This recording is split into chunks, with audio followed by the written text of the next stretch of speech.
Hey guys, really quick this morning before I dive into my day of teaching. I have been working with a lot of students on monologue delivery and how to deliver that impactfully.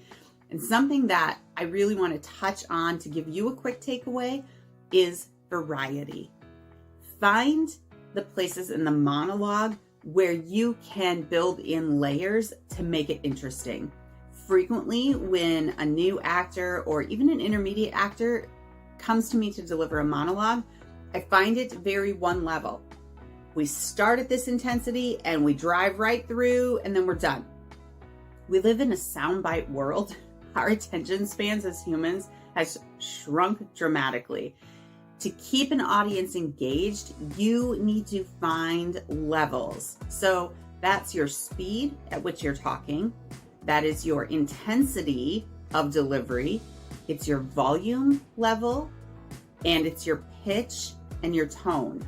So there's a lot of things you have in your toolbox when it comes to delivering a monologue. It's important that you find places to use some of them.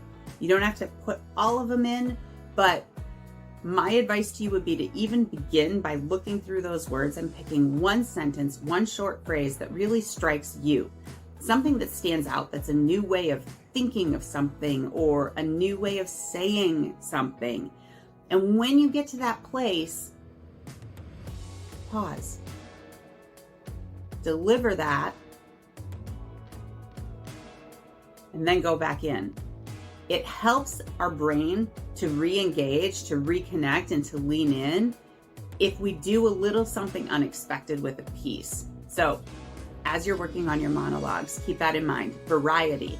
Change your speed, change the emotional intensity, change the pitch of your voice and your tone and tenor. If you can find ways to build some different levels through, you're gonna find what you're giving will be received and remembered. Happy acting out there.